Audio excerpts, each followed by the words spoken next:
संपूर्ण विश्वाला सुख, शांती, मानवता तथा दुःखमुक्तीचा आर्य संदेश देणारे विश्व शांतिदूत महाकारुणिक तथागत भगवान सम्यक संबुद्ध यांना त्रिवार अभिवादन करतो।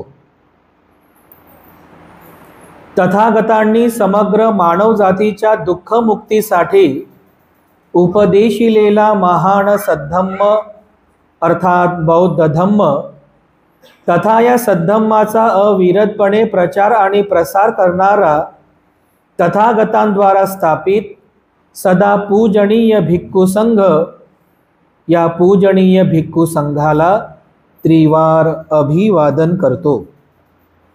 ज्यांच्या अथांग अमर्याद त्याग प्रभावामुळे या भारतभूमीला बुद्धभूमीचे रूप पुन्हा एकदा प्राप्त झालं, असे बौद्ध धम्माचे पुनरुद्धारक, तुम्हा आम्हा सर्वांचे उद्धार करते प्रज्ञा सूर्य बोधिसत्व डॉक्टर बाबासाहेब आंबेडकर यांच्या समग्र धम्मक्रांतीमध्ये जीवनाच्या शेवटच्या श्वासापर्यंत समर्पित राहून आजच्या या मंगलमय प्रसंगी संघरत्न बुद्धविहार मयूर पार्क औरंगाबाद या ठिकाणी उपस्थित आपण सर्व धम्म उपासक धम्म उपासिका, सर्वप्रथम तुम्हा सर्वांप्रती मी अनंत मंगल कामना मंगल आशीष अर्पण करतो आणि आजच्या या वर्षावासकालीन धम्म देसनेला सुरुवात करतो। उपस्थितांनो, भारतीय बौद्ध धम्माचा इतिहास, संस्कृती आणि वारसा या विषयांच्या अंतर्गत आपण विविध ऐतिहासिक मुद्द्यांना समजून घेण्याचा प्रयत्न करीत आहोत। आतापर्यंतच्या प्रवचन मालिकेमध्ये बौद्ध धम्मातील ऐतिहासिक आणि प्राचीन 3 धम्म संगीतींचा इतिहास आपण आतापर्यंत बघितलेला आहे। पहिली धम्म संगीती ही भगवान बुद्धांचं महापरिनिर्वाण ज्या वर्षी झालं त्याच वर्षी राजगृहामध्ये 500 अरहंत भिक्षूंच्या उपस्थितीमध्ये संपन्न झाली आणि राजा अजातशत्रू त्यावेळी त्याची कारकीर्द सुरू होती। त्याच्या 100 वर्षानंतर, बरोबर 100 वर्षानंतर बौद्ध धम्माची दुसरी धम्म संगीती संपन्न झाली। कुठे?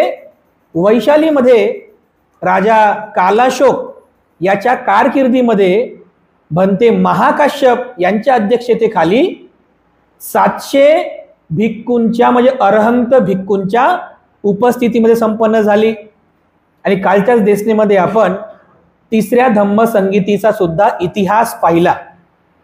तिसरी धम्म संगीती सम्राट अशोकाच्या कारकिर्दीमध्ये पाटलीपुत्र येथील अशोकाराव विहारामध्ये 1000 अरहंत भिक्षूंच्या उपस्थितीमध्ये संपन्न झाली आणि ही धम्म संगीती जवळपास 9 महिन्यांपर्यंत चालू होते। 9 महिन्यांपर्यंत धम्म संगीतीची कार्यवाही सुरू होती आणि त्यावेळेस भंते मोग्गलीपुत्र तिस्स त्या परिषदेचे, त्या संगीतीचे अध्यक्ष होते। तर अशा प्रकारे या 3ही धम्म संगीतींचा इतिहास आतापर्यंत आपण या ठिकाणी बघितलेला आहे। आणखीन एक धम्म संगीती संपन्न झाली बौद्ध धम्माच्या इतिहासामध्ये, त्याला बौद्ध धम्माची चौथी धम्म संगीती असं म्हणतात।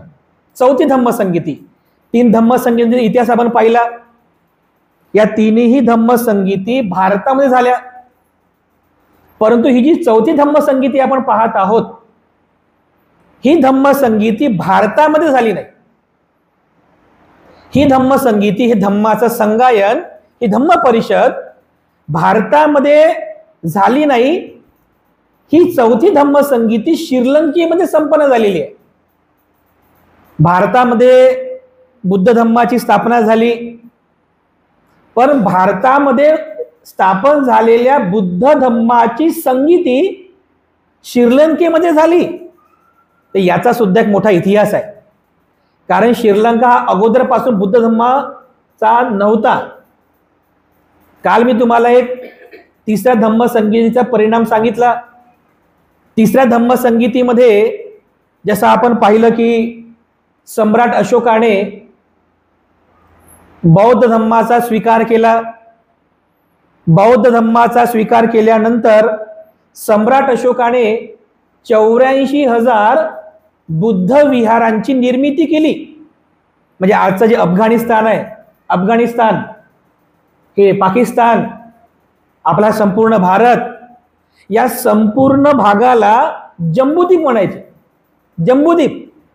आजही बघा अफगाणिस्तानामध्ये स्तूप आढळलेले आहेत. तालिबानी लोकांनी ते स्तूप तोडले, मूर्त्या तोडल्या. हे सर्व स्तूप, हे सर्व विहार सम्राट अशोकाने निर्माण केलेली आहेत. सम्राट अशोकाने 84,000 विहारांची निर्मिती केली. सर्व विहार निर्माण केले. त्यानंतर त्याने स्तूपांची निर्मिती केली. जसं इतिहास आहे की भगवान बुद्धांच्या अस्थींवर संपूर्ण जम्बूद्वीपामध्ये सम्राट अशोकाने 84,000 बुद्ध अस्थी स्तूपांची निर्मिती केली. एवढंच काय, तर सम्राट अशोकाने धम्म यात्रा सुद्धा केली होती. जसं आपण बुद्धगयाला जातो ना, धम्म यात्रा करतो, बसने जातो, कोणी विमानाने जाते, कोणी रेल्वेने जाते, कोणी पायी पायी पण जाते, धम्मयात्रा करतात. सम्राट अशोकाने सुद्धा धम्मयात्रा केली. तो लुंबिनीला गेला, बुद्धगयाला गेला, सारनाथला गेला, कुशीनगरला गेला, प्रत्येक बुद्ध स्थानावरती गेला. तिथे जाऊन त्याने स्तूप निर्माण केले, विहार निर्माण केले, स्तंभ निर्माण केलं. ही धम्मयात्रा त्याने स्वतः परिवारासोबत, अमात्य परिवाराला सोबत घेऊन केलेली आहे. हे सगळं काही त्याने केलं बघा. सर्व काम त्याने धम्माचं काम केलं. आणि शेवटी भंतेजीकडे आला आणि भंतेला म्हणतो की मी धम्माचा दायाद हा शब्द आहे, दायाद झालो का?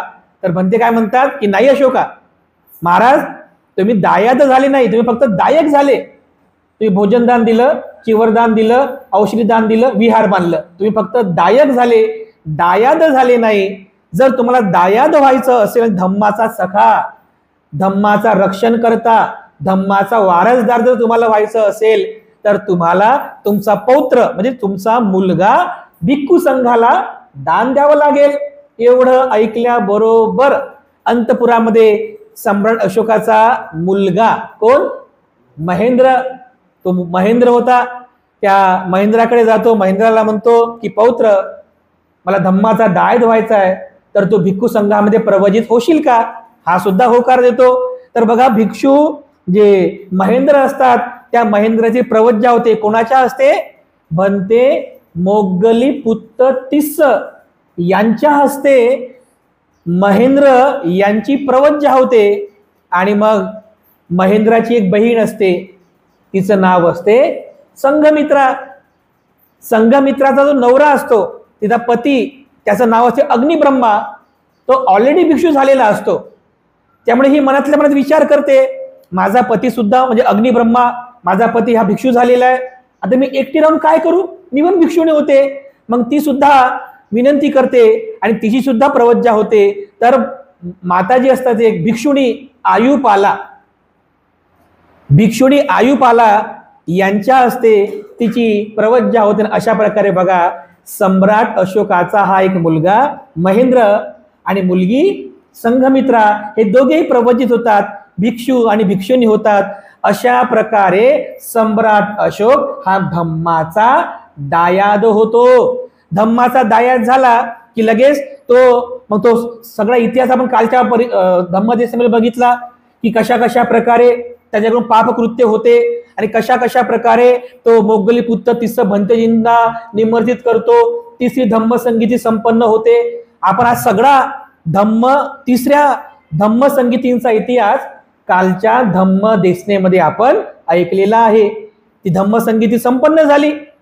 धम्म संगीती संपन्न झाल्यानंतर त्या संगीतीचे जे अध्यक्ष होते भंते मोगली-पुत्त तिस्स, त्यांच्या मनामध्ये असा विचार आला की धम्माचं आपण तर रक्षण केलं, आता धम्म शुद्ध झालेला आहे, पण या धम्माचा प्रचार फक्त जम्बूद्वीपामध्येच नाही तर जम्बूद्वीपाच्या बाहेर पण झाला पाहिजे.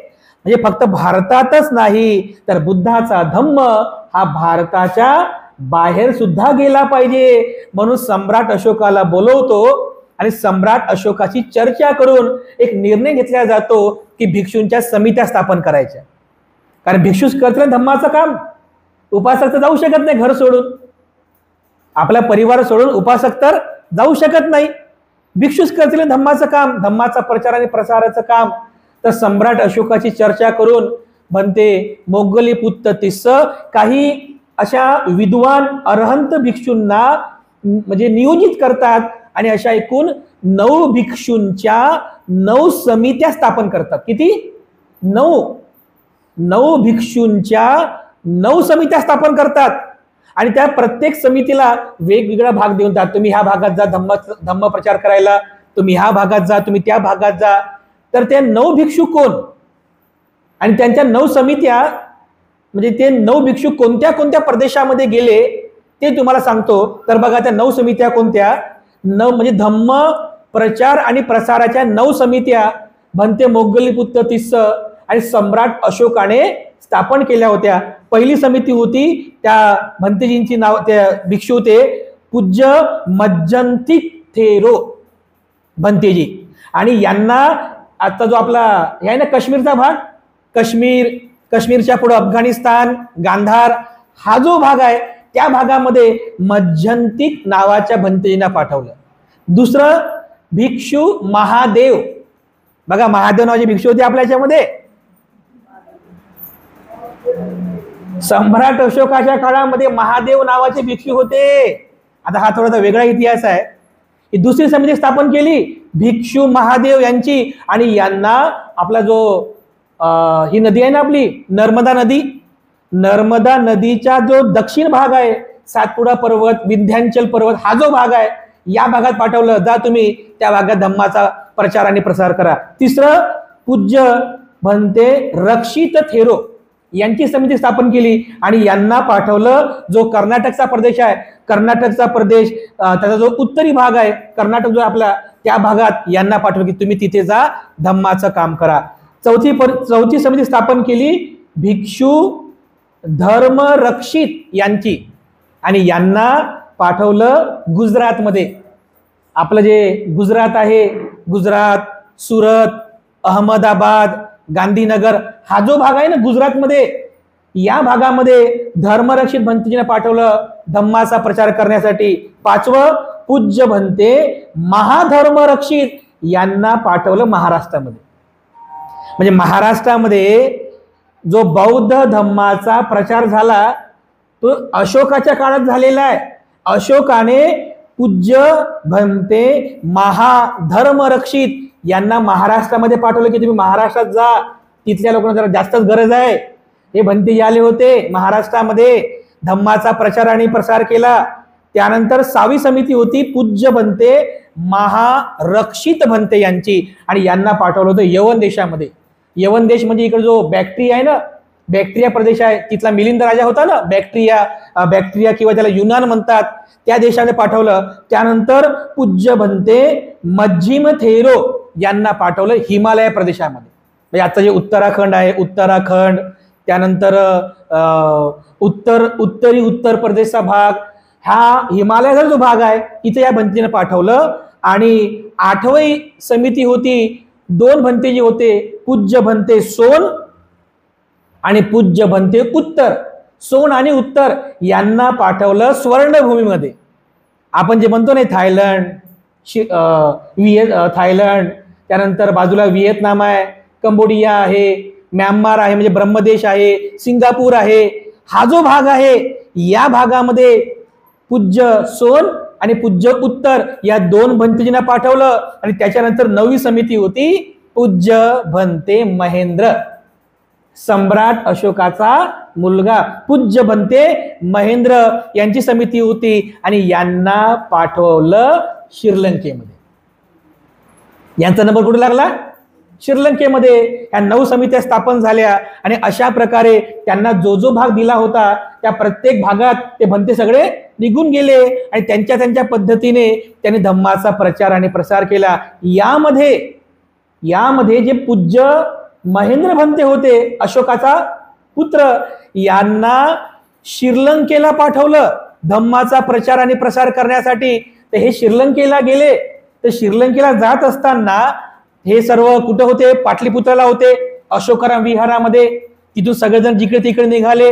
मग महेंद्र भंते सुद्धा निघाले। तर महेंद्र भंते एकटे नव्हते, यांच्यासोबत, कारण एकट्या भंतेजींना कसं पाठवायचं म्हणून आणखीन 2-4 भंते सोबत होते। पूज्य भंते इत्तीय, पूज्य भंते उत्तीय, पूज्य भंते संबल, पूज्य भंते भद्रचाल, हे त्यांच्या सोबत असणाऱ्या भिक्षूंची नावं आहेत। अशा प्रकारे भंते महेंद्र आणि इतर काही भिक्षू हे पाटलीपुत्रहून निघाले, म्हणजे अशोकाराम विहारातून निघाले। अगोदर आले राजगृहमध्ये, राजगृहावरून ते आले बुद्धगयाला। बुद्धाचं दर्शन घेतलं, बुद्धगयेचं दर्शन घेतलं आणि बुद्धगयेहून ते सरळ आले विदिशाला। विदिशा म्हणजे कुठं? हे जे मध्य प्रदेश आहे ना, सांची आहे की नाही? तर सांचीच्या बाजूला जे शहर आहे ना, अगदी फक्त 10 किलोमीटरवरती शहर आहे, त्या शहराचं नाव आहे विदिशा। तर ही जे विदिशा आहे, ह्या विदिशामध्ये आले। आणि विदिशामध्ये का आले माहित आहे? कारण याचं पण एक कारण आहे, कारण बुद्ध घेऊन ते डायरेक्ट श्रीलंकेला गेले असते, परंतु विदिशाला का आले? कारण विदिशामध्ये त्यांची आई राहत होती। कोणाची आई? महेंद्र आणि संघमित्राची आई राहत होती। कारण ज्या वेळेस सम्राट अशोक हा राजा नव्हता, हा राज्यपाल होता, तो जेव्हा उज्जैनला आला होता इथलं बंड कमी करण्यासाठी, तेव्हा विदिशाला तो आला होता। आणि विदिशामध्ये एक राणी राहत होती, तिचं नाव होतं राणी देवी कुमारी। दिशाला अतिशय सुंदर होती, अशोकाचं तिच्यावरती प्रेम जडलं आणि विदिशामध्येच सम्राट अशोकाने त्या राणी देवी कुमारी सोबत विवाह केला आणि या देवी कुमारी पासूनच अशोकाला महेंद्र पुत्र मिळाला आणि संघमित्रा कन्या लाभली। अशा प्रकारे श्रीलंकेला जाण्या अगोदर आपण आईला भेटून जावं म्हणून बुद्धगयेवरून महेंद्र भंते कुठे आले? बुद्धगयावरून ते डायरेक्ट विदिशाला आले। आईला समजलं की माझा पुत्र आला, आई आनंदित झाली। मग आईने तिथे एक विहार निर्माण केला, त्या विहारामध्ये त्यांची राहण्याची व्यवस्था केली आणि असं म्हणतात 1 महिन्यांपर्यंत महेंद्र भंते त्या विहारामध्ये थांबलेले होते। त्यांना 1 महिन्यांपर्यंत स्वतः आईने भोजन दिलं, त्यांच्या चतुपत्याची व्यवस्था केली। 1 महिन्याच्या नंतर महेंद्र भंतेजींना असं वाटलं की आता इथलं काम झालेलं आहे, आता आपण उशीर करू नये, आता आपण गेलं पाहिजे, श्रीलंकेला गेलं पाहिजे, म्हणून ते मग त्या विदिशाहून निघतात बघा। आणि विदिशाहून गेल्यानंतर ते सरळ नावेच्या मार्गाने श्रीलंकेला पोहोचतात। तर आता ज्याला आपण श्रीलंका देश म्हणतो, त्याला अगोदर जे प्राचीन नाव आहे श्रीलंकेचं, प्राचीन नाव आहे ते आहे ताम्रपर्णी। श्रीलंका नाव आता पडलं 1978 मध्ये, अगोदर त्याचं प्राचीन नाव होतं ताम्रपर्णी। ताम्रपर्णीच्या नंतर नाव पडलं सिलोनच्या नंतर नाव पडलं लंका। आणि लंका हे 1972 पर्यंत लंकाच नाव होतं आणि 1978 मध्ये मग त्याला श्री शब्द जोडला 1978 मध्ये नाव झालं श्रीलंका नाव आता पडलं। अशोकाच्या काळात त्याचं नाव होतं ताम्रपर्णी। तर मग ते विदेशाहून नाव मार्गाने ते ताम्रपर्णीला पोहोचले, म्हणजे श्रीलंकेला पोहोचले। तेव्हा ते श्रीलंकेला पोहोचले बघा। तर श्रीलंकेला पोहोचल्यानंतर श्रीलंकेमध्ये एक राजा होता, त्याची कारकीर्द होती, त्या राजाचं नाव होतं राजा देव नामपिय तिस्स। काय नाव होतं? श्रीलंकेमध्ये जो राजा होता, म्हणजे इकडे अशोकाचं राज्य होतं भारतात कोण होतं? सम्राट अशोक। त्याच काळामध्ये श्रीलंकेमध्ये कोणता राजा होता? देवनामप्रिय तिस्स. नाव त्याचं तिस्स होतं, पण तो बिरुद लावायचा आपल्या नावापुढे, देवनामप्रिय, म्हणजे देवांना पण माझं नाव प्रिय आहे, देवांना सुद्धा माझं नाव प्रिय आहे, असं देवनामप्रिय तिस्स. आणि हा सम्राट अशोकाचा मित्र पण होता, सम्राट अशोकाचा मित्र सुद्धा होता. त्याच्यामुळे सम्राट अशोकाने सुद्धा बऱ्याच ठिकाणी स्वतःच्या पण नावाला तेच जोडलं होतं बघा, देवनामप्रिय अशोक. मी बऱ्याचशा पुस्तकांमध्ये जर वाचलं असेल तर अशोकाच्या नावाला पण हे नाव जोडलं जाते, देवनामप्रिय अशोक, देवनामप्रिय अशोक. कारण त्याने हे तिस्स जे होते यांच्याकडून हे नाव घेतलं बघा. तर ज्यावेळेस भंते महेंद्र हे श्रीलंकेमध्ये म्हणजे ताम्रलिप्ती बंदरावरती पोहोचले, त्यांचं स्वागत करण्यासाठी हा देवनामप्रिय तिस्स त्या ठिकाणी आला. तर ज्यावेळेस जिथं ते उतरले, ज्या पर्वतावरती चढले, पर्वत आहे तिथे, त्या पर्वतावरती चढले, त्या पर्वताला म्हणतात मिश्रक पर्वत. आजही तो पर्वत आहे, परंतु आज त्या मिश्रक पर्वताला नाव आहे महंतले. महंतले. तुम्ही जर कधी श्रीलंकेला गेले तर श्रीलंकेमध्ये तिथे आपल्याला घेऊन जातात त्या पहाडावरती, त्याला काय म्हणतात? महंतले. त्याचं अगोदरचं नाव आहे मिश्रक पर्वत, त्याला महंतले यासाठी म्हणतात, महिंद तले असं ते तुझं नाव आहे, महिंद. कारण त्याच पर्वतावरती राहत असताना, म्हणजे पहिली भेट पूज्य महेंद्र आणि देवनामप्रिय तिस्स यांची पहिली भेट या मिश्रक पर्वतावरतीच झाली. आणि भंते महेंद्र यांचं परिनिर्वाण सुद्धा याच पर्वतावरती झालं. आजही महेंद्र भंतेजींचं चैत्य त्या महिंतलेला आहे. तुम्ही जर कधी श्रीलंकेला गेले, सगळे घेऊन जातात, मग सगळ्यांना तिथे घेऊन जातात टुरिस्ट लोकांना वगैरे, तर नक्की त्या ठिकाणी जा बघा. आजही पूज्य महेंद्र यांचं चैत्य त्या ठिकाणी आहे. कारण भंते महेंद्रामुळेच तर बौद्ध धम्म श्रीलंकेमध्ये गेला. जसं आपल्याला बौद्ध धम्म कोणामुळे मिळाला? बाबासाहेब आंबेडकरांमुळे. म्हणून आपण बाबासाहेब आंबेडकरांना प्रमाण मानतो, तर बाबासाहेबांमुळे आपण बौद्ध झालो ना. अगदी याप्रमाणे श्रीलंकेमध्ये सुद्धा लोक भगवान बुद्धांच्या नंतर जर ज्यांना जास्त पूजनीय समजतात ते म्हणजे पूज्य महेंद्र आहेत.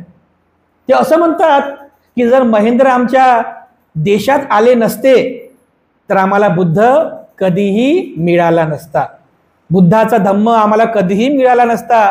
महेंद्र श्रीलंकेमध्ये आले, आमच्या देशामध्ये आले, बुद्धाचा धम्म घेऊन आले, त्यामुळेच तर आम्हाला बुद्धाचा धम्म मिळाला. म्हणून महेंद्र भंतेंना पूजनीय समजतात. त्यांच्या चैत्याची खूप पूजा करतात बघा, म्हणजे अतिशय पूजा करतात. जसं आपल्यासाठी बघा दीक्षाभूमी पवित्र आहे ना, दीक्षाभूमी पवित्र आहे, अगदी त्याप्रमाणे महेंद्र भंतेंचं जे चैत्य आहे, महिंतलेला आहे, ते सुद्धा फार पूजनीय आहे. तर त्या ठिकाणी बघा, त्या मिश्रक म्हणजे महिंतले मिश्रक पर्वतावरती देवनामप्रिय तिस्स आणि भंते महेंद्र यांची भेट होते. चर्चा करतात, ते चर्चा करतात. तर चर्चा करीत असताना ते त्यांना काही धर्म उपदेश करतात. पूज्य भंते महेंद्र त्या राजाला धर्माचा उपदेश करतात. त्याचं मन श्रद्धा संपन्न होते, प्रफुल्लित होते, आनंदित होते. तर तो राजा तो स्वतःही बुद्ध धम्म संघाला तिथेच शरण जातो. स्वतः तर जातोच, पण त्याच्यासोबत 44 अमात्य सुद्धा असतात. त्या 44 अमात्यांसोबत हा स्वतः तिथे बुद्ध धम्म संघाला शरण जातो बघा. तर त्याची एक पत्नी असते अनुला देवी, म्हणजे हा जो देवनामप्रिय राजा झाला की ज्याने महेंद्र भंतेंचं स्वागत केलं, तर त्याची जी पत्नी होती तिचं नाव होतं अनुला देवी. अनुला देवी सुद्धा श्रद्धावान होती. अनेक दिवस तिने पूज्य भंते महेंद्र यांची सेवा केली. तर साहजिकच आहे, सेवा करता करता करता तिच्याही मनामध्ये उत्पन्न झाली एक भावना की मी पण प्रवजित होते. कोण? देवनामप्रिय तिस्स यांची पत्नी. तिच्या मनात ती भावना उत्पन्न झाली की मला पण आता प्रवजित व्हायचं आहे. तर ती महेंद्र भंतेंकडे जाते आणि जो देवनामप्रिय असतो तो विनंती करतो की भंते, माझ्या पत्नीच्या मनामध्ये भिक्षुणी होण्याची इच्छा उत्पन्न झालेली आहे, तर माझी विनंती आहे आपण तिला दीक्षा द्यावी, प्रवज्या द्यावी. पण महेंद्र म्हणतात की राजा, असं तर आम्ही दीक्षा देऊ शकत नाही, कारण एका भिक्षुणीला दीक्षा देता येत नाही, म्हणजे स्त्रीला दीक्षा देता येत नाही. उपसंपदा करता येते, स्त्रीला दीक्षा देण्यासाठी भिक्षुणीच पाहिजे असते, हा विनय आहे. तर भंते महेंद्र म्हणतात की विनय आहे बघा राजा, आम्ही तर दीक्षा देऊ शकत नाही, पण माझी बहीण आहे संघमित्रा, ती पाटलीपुत्रला विहार करीत आहे, तुम्ही तिला निमंत्रित करा, तिला इथे बोलवा आणि तिच्या हस्ते आपण आपल्या पत्नीची प्रवज्या करावी. तर बघा एक पत्र लिहिल्या जाते अशोकाला, सम्राट अशोकाला पत्र लिहिल्या जातो. त्या पत्रामध्ये काय लिहितात, म्हणजे भंते महेंद्र सांगतात त्या पत्रामध्ये असं लिहा, असा संदेश पाठवा की अनुला देवी हिला प्रवज्या देण्यासाठी आपण पूज्य संघमित्रा यांना आमच्या देशामध्ये पाठवा, परंतु पाठवत असताना त्यांच्यासोबत बुद्धगयेच्या बोधी वृक्षाची एक शाखा सुद्धा पाठवा.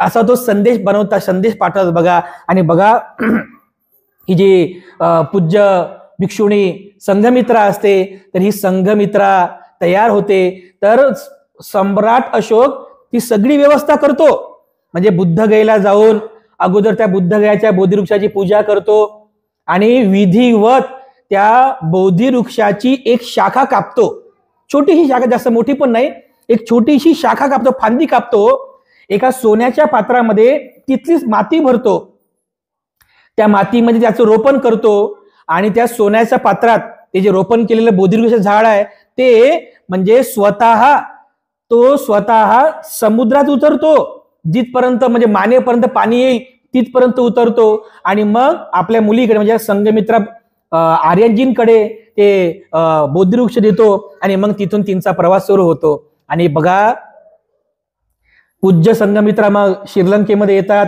आणि श्रीलंकेमध्ये आल्यानंतर अनुला देवी जी आहे ती स्वागत करते आणि त्या ठिकाणी श्रीलंकेमध्ये जे अनुराधापूर आहे त्या शहरामध्ये पूज्य संघमित्रा यांच्या शुभ हस्ते अनुला देवी यांच्या उपस्थितीमध्ये आणि देवनाम पिय तिस्स या राजाच्या उपस्थितीमध्ये त्या ठिकाणी त्या बोधी वृक्षाचं रोपण केल्या जाते. तर बघा आजही तो बोधी वृक्ष त्या श्रीलंकेमध्ये आहे. किती वर्ष झाले? जवळपास 2200 वर्ष झाले. 2200 वर्ष जुना तो बोधी वृक्ष आहे. असं म्हणतात की पृथ्वीवर सर्वात जो जुना वृक्ष आहे, सर्वात जुना पृथ्वीवर, बरं फक्त भारतातला नाही, जगातला नाही, पूर्ण पृथ्वीवरचा सगळ्यात जुना वृक्ष तो श्रीलंकेमध्ये आहे, जो 2200 वर्ष जुना आहे बघा. तर अशा प्रकारे या श्रीलंकेमध्ये बुद्ध धम्माचं आगमन झालं. कोणामुळे? भिक्षू महेंद्रांमुळे आणि पूज्य भिक्षुणी संघमित्रा यांच्यामुळे श्रीलंकेमध्ये बुद्ध धम्माचं आगमन झालं. आणि हळूहळू संपूर्ण श्रीलंकेमध्ये बुद्ध धम्माचा प्रचार आणि प्रसार झाला. सगळ्या श्रीलंकेमध्ये सगळीकडे विहाराची निर्मिती झाली. स्वतः या देवनाम पिय तिस्स या राजाने सगळ्या श्रीलंकेमध्ये स्तूप निर्माण केले, विहाराची निर्मिती केली, मोठ्या प्रमाणामध्ये बुद्धाचा धम्माचा प्रचार आणि प्रसार केला. तर अशा प्रकारे बघा श्रीलंकेमध्ये बुद्ध धम्माचा खूप मोठ्या प्रमाणामध्ये प्रचार आणि प्रसार झाला. आणि अशा प्रचार प्रसाराच्या नंतर राजा देवनाम पिय तिस्स यांच्या नंतर 14 राजे होऊन गेले श्रीलंकेमध्ये. आणि 14 राजानंतर एक राजा श्रीलंकेमध्ये झाला इसवी सन पूर्व 26 मध्ये. त्याचं नाव होतं राजा वट्टगामिनी. काय नाव होतं? राजा वट्टगामिनी. म्हणजे या देवनाम पिय तिस्सच्या नंतर 14 राजे झाले आणि 14 राजाच्या नंतर तो राजा वट्टगामिनी श्रीलंकेमध्ये झाला. हा सुद्धा बौद्ध होता, पण यानं एक काम फार महत्वपूर्ण, एक ऐतिहासिक काम केलं. हा बौद्ध राजा होता. तर श्रीलंकेमध्ये जो बुद्धाचा धम्माचा प्रचार आणि प्रसार होत होता, या सर्व बुद्ध तत्वज्ञानाला लिपिबद्ध करावं असं त्याच्या मनामध्ये इच्छा उत्पन्न झाली. आणि त्यावेळेस जे मोठे भंतेजी होते त्यांना विनंती केली की भंते, बुद्धाचा धम्म हा फक्त तोंडी आहे, फक्त तोंडी आहे, अजूनपर्यंत लिपिबद्ध झालेला नाही, तर आपण याला लिपिबद्ध करायला पाहिजे. म्हणून तर राजा वट्टगामिनीने इसवी सन पूर्व 26 मध्ये श्रीलंकेच्या अनुराधापूरमध्ये बौद्ध धम्माची संगीती संपन्न केली. याच संगीतीला बौद्ध धम्माची चौथी धम्म संगीती म्हटल्या जाते. थेरवादी भगवान बुद्धांच्या मूळ तत्वाला मानणारी जे वज्जीपुत्रक भिक्षू होते ना, त्यांची परिषद नाही. जे बाहेर पडले होते गटानं, त्यांची परिषद नाही. कोणाची परिषद? थेरवादी भिक्षूंची. जे बुद्धाच्या धम्माला मानणारे, बुद्धाच्या धम्माचं मूळ तत्वांचं पालन करणारे, त्या थेरवादी भिक्षूंची परिषद होती. म्हणून भारतीय बौद्ध धम्माच्या इतिहासामध्ये राजा वट्टगामिनी याने इसवी सन पूर्व 26 मध्ये श्रीलंकेमध्ये जी परिषद संपन्न केली, तिलाच बौद्ध धम्माची चौथी परिषद असं म्हणतात, धम्म संगीती असं म्हणतात. आणि या परिषदेमध्ये राजा वट्टगामिनी याने सर्वात महत्वाचं काम केलं ते म्हणजे जे त्रिपिटक होतं. कारण या काळापर्यंत त्रिपिटक फक्त मुखोद्गत होतं, कोणी लिहिलं नव्हतं. मी तुम्हाला अगोदर पण सांगितलं की महेंद्र जे होते हे श्रीलंकेमध्ये त्रिपिटक घेऊन गेले. भंते महेंद्र जे होते ना, हे श्रीलंकेमध्ये त्रिपिटक घेऊन गेले. त्रिपिटक म्हणजे असे पुस्तक घेऊन नाही गेले बरं, असं तोंडी इथं फिट करून गेले होते बघा. इथं तुम्हाला असं वाटेल भंते महेंद्र श्रीलंकेला गेले त्रिपिटक घेऊन, म्हणजे असे पुस्तक घेऊन गेले. पुस्तक घेऊन नाही गेले, असं डोक्यामध्ये फिट करून गेले. कारण तोपर्यंत भारतामध्ये लिखाण म्हणजे लिपी प्रकाशित झाली नव्हती, लिपिबद्ध झालं नव्हतं. आपल्या डोक्यामध्ये, या पूर्ण ब्रेन मध्ये पूर्ण त्रिपिटक, पूर्ण सुत्त पिटक, पूर्ण अभिधम्म पिटक, पूर्ण विनय पिटक एकदम फिट केलं होतं बघा, ह्या मेंदूमध्ये घेऊन गेले होते. तर या त्रिपिटकालाच पहिल्यांदा राजा वट्टगामिनी याने लिपिबद्ध केलं ताडपत्रांवरती. या पाली त्रिपिटकाला सिंहली भाषेमध्ये, सिंहली लिपीमध्ये त्याने ताडपत्रावरती लिहिलं होतं. ताडपत्रावरती लिहिलं. ताडपत्र असतात बघा, हे प्राचीन काळातले ते पानं होते. ताडाची झाडं असतात ना, समुद्राच्या किनारी असतात.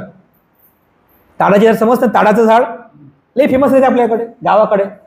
त्या ताडाची जी झाडं असतात ते समुद्राच्या किनारी सगळ्यात जास्त राहतात. त्याचे मोठे मोठे पानं असतात.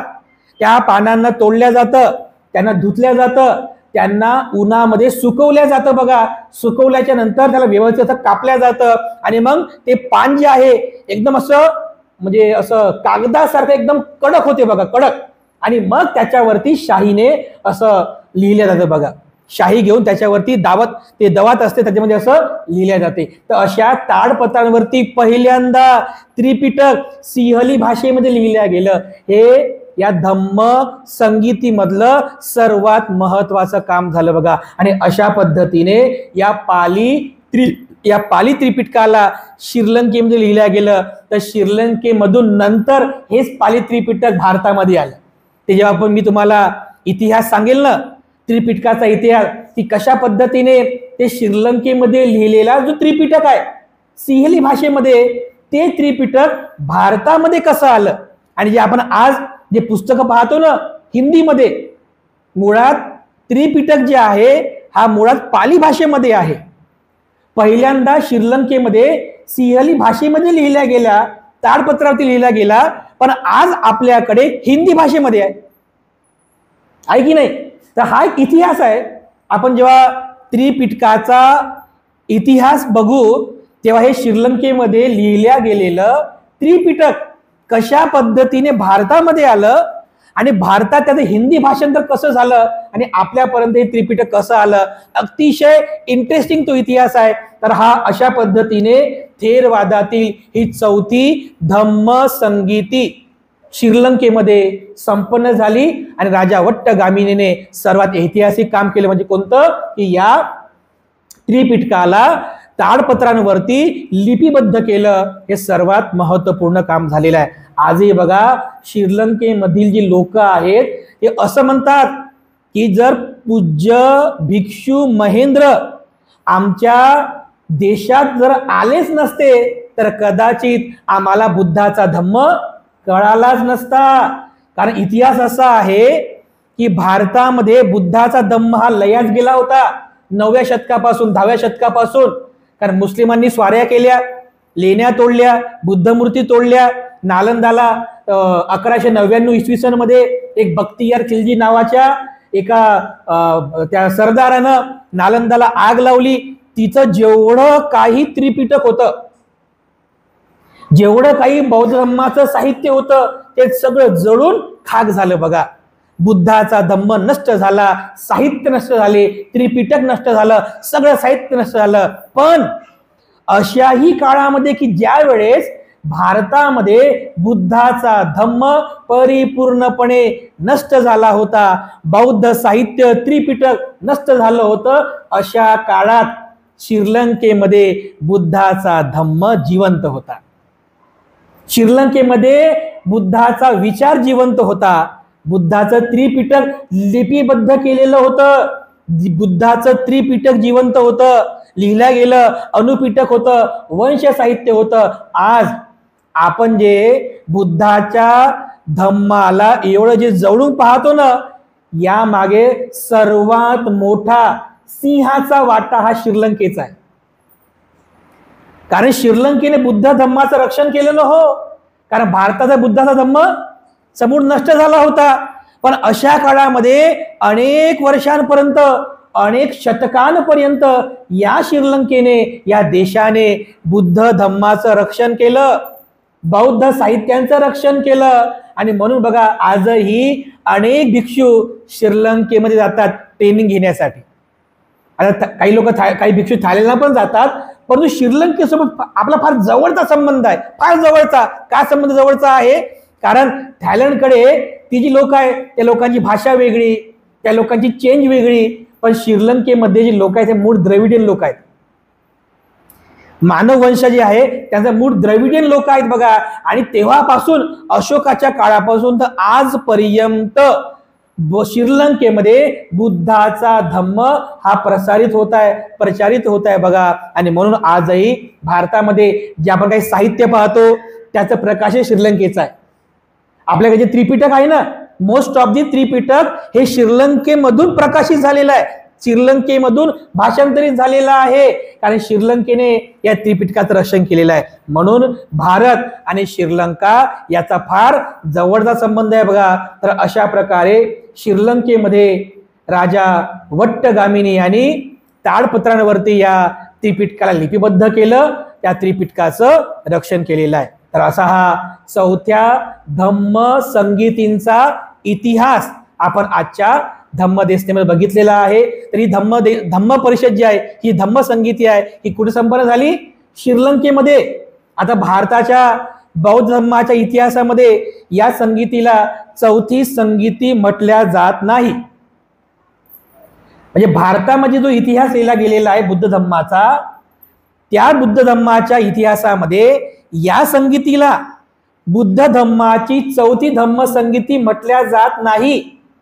का म्हटल्या जात नाही याचं कारण आहे, कारण त्याच काळात म्हणजे इसवी सनाच्या पहिल्या शतकामध्ये आपल्या याच भारत देशात काश्मीर जे आहे ना, काश्मीरमध्ये आणखीन एक धम्म संगीती झाली होती. त्या धम्म संगीतीचा आयोजक होता राजा कनिष्क. तुम्ही कनिष्कचं नाव वाचलं असेल, सम्राट कनिष्क, की ज्याने बुद्ध धर्म स्वीकार केला होता.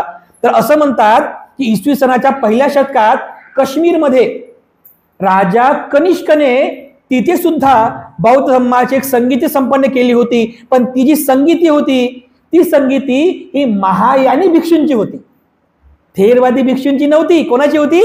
ते जे वज्जीपुत्तक भिक्षू जे बाहेर निघाले होते ना, महासांघिक किंवा महायानी भिक्षू, यांची ती परिषद होती. म्हणून आपण म्हणजे जे थेरवादी परंपरेतली जी पुस्तकं आहेत ते पुस्तकं किंवा ते साहित्यिक त्या परिषदेला बौद्ध धम्माची परिषद म्हणत नाही, पण भारतामध्ये संपन्न झाली म्हणून त्याही परिषदेचा इतिहास आपण पाहणार आहोत. ज्यावेळेस राजा म्हणजे सम्राट कनिष्काचा इतिहास आपण बघू, तर सम्राट कनिष्क हा कशा पद्धतीने म्हणजे बुद्ध धम्माकडे वळाला आणि त्याने बुद्ध धम्माची ही परिषद कशा पद्धतीने भरवली, त्याचा परिणाम काय झाला, हा सगळा इतिहास जो आहे आपण त्याच्या लेक्चरच्या वेळेस पाहणार आहोत. त्यामुळे फक्त थेरवादी परंपरेतील म्हणजे बुद्धाच्या मूळ तत्वाला मानणारे थेरवादी भिक्षूंची ही चौथी परिषद श्रीलंकेमध्ये संपन्न झाली, म्हणून याला बौद्ध धम्माची चौथी धम्मसंगीती असं म्हणतात. तर अशा पद्धतीने आजच्या धम्मदेशनेमध्ये आपण बौद्ध धम्मातील चौथी धम्मसंगीतीचा इतिहास आणि कशा पद्धतीने श्रीलंकेमध्ये बुद्ध धम्माचा प्रचार आणि प्रसार झाला आणि कशा पद्धतीने पाली त्रिपिटकाचं ताडपत्रावरती लिपिबद्धाचं काम झालं, हा सगळा इतिहास आपण बघितलेला आहे. तर अशा पद्धतीने आपण हा इतिहास पुन्हा पुन्हा जाणावा. तर आजच्या धम्मदेशनेमध्ये हा इतिहास जाणून आपल्या सर्वांप्रती मंगल कामना अर्पण करून आजची धम्मदेशना या ठिकाणी समाप्त करीत आहोत.